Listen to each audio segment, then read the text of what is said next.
Ahlan wa sahlan, welcome to another video from Ihsan Arabic. You're with Ella today, and we're going to be speaking about Arabic patterns. What are they? How do we make them? And why are they absolutely vital to your Arabic studies?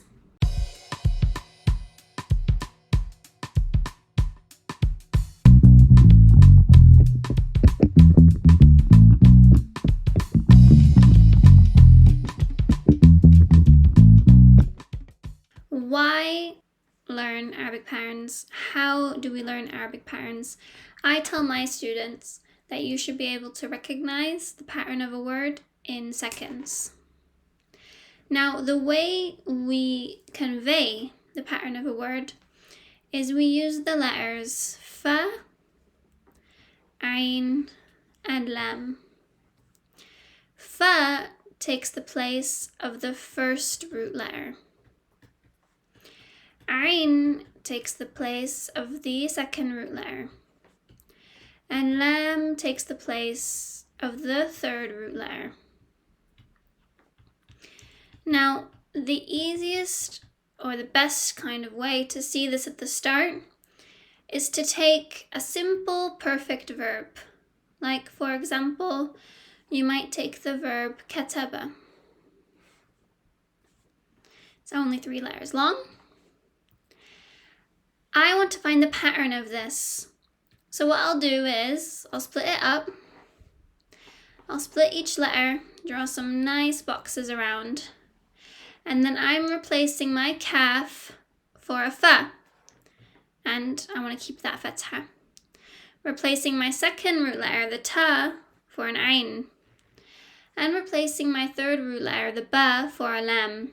And I'm keeping those fathas just like in kataba. Now we've got my pattern, which is fa'ala. And guess what? Fa'ala is the pattern for all Form 1 perfect verbs. Perfect verbs, past tense verbs.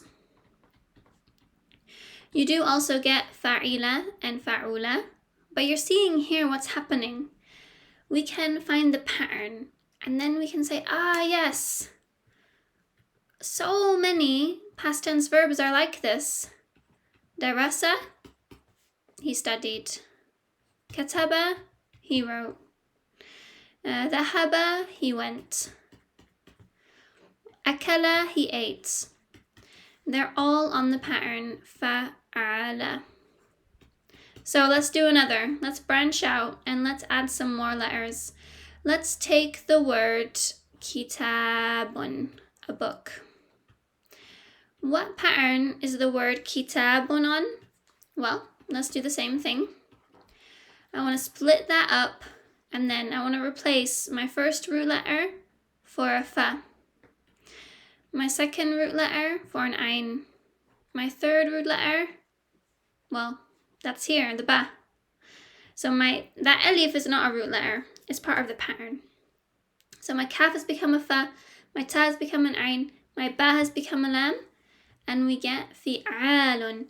Kitabun is on the pattern fi'alun. And over time, you'll be able to see that straight away. All right, let's go even longer. Let's take the word mektubun. Mektubun has got a couple of extra letters. So what we need to do to see it clearly, split that up, draw my boxes, draw my grid. Now, the meme is from the pattern, and my fa goes in the place of the kaf, and we get mef. Then my ayn goes in place of the ta, the waw is from the pattern, and my lam goes where the ba is, and mektubun then is on the pattern mef'ulun. Why is this such an important skill? Why do you want to be able to do this? The best way I found to explain this is to take the pattern of place. The pattern for places in Arabic is mef'alun. Mef'alun, also mef'ilun, and you will also sometimes see mef'alatun. Now, if I come across a new word,